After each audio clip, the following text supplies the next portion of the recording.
Bonjour à tous. Au programme de cette nouvelle revue de presse, l'épargne des Français est en forte augmentation, le gouvernement travaillerait sur un âge pivot pour la retraite et l'encadrement des loyers est de retour à Paris. La Croix rapporte qu'en ce début d'année, les montants investis dans le livret A et l'assurance vie ont fortement progressé. La collecte nette du livret A a par exemple atteint son plus haut niveau en un mois depuis 10 ans, avec 1,97 milliard d'euros collectés en mars. Le cumul des cotisations de l'assurance vie s'élève à 50,4 milliards d'euros sur les 4 premiers mois de l'année, soit 1 milliard de plus qu'à la même époque l'année dernière. L'explication de cette bonne forme de l'épargne se trouve en partie dans les derniers chiffres de l'INSEE selon l'opinion.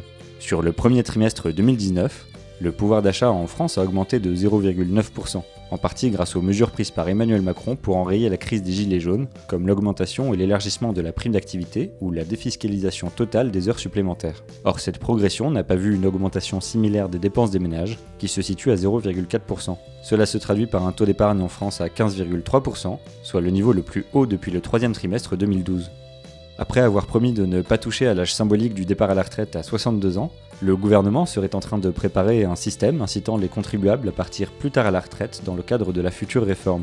Selon les informations de Challenge reprises par la Tribune, cette mesure entrerait en vigueur en 2025, mais l'entourage du haut-commissaire à la réforme des retraites affirme que plusieurs systèmes sont toujours à l'étude et Matignon a refusé de commenter l'information. Le Parisien précise que la piste sur laquelle travaillerait le gouvernement serait de garder le départ légal à 62 ans, tout en instaurant un âge pivot à 64 ans. Le principe serait alors d'appliquer une décote sur la pension des personnes partant avant 64 ans, et inversement, une surcote serait appliquée sur les personnes décidant de partir après l'âge pivot. On ne sait pas encore si ce système de minoration-majoration s'appliquerait sur l'ensemble de la retraite, ou serait limité dans le temps.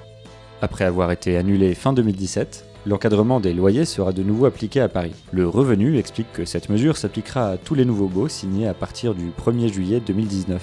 Le loyer de référence hors charge ainsi que les loyers de référence majorés et minorés devront alors être mentionnés sur le bail. Les baux en cours ou reconduits, ainsi que les logements conventionnés par l'ANA, les logements soumis à la loi 1948, les logements HLM, les locations de tourisme et les sous-locations ne seront pas concernés.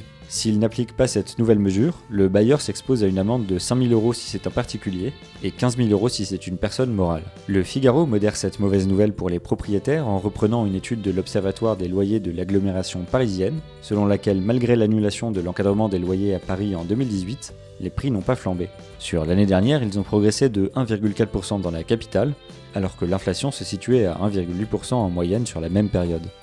C'est tout pour cette nouvelle revue de presse, on se retrouve très vite pour un nouveau point sur l'actualité des finances.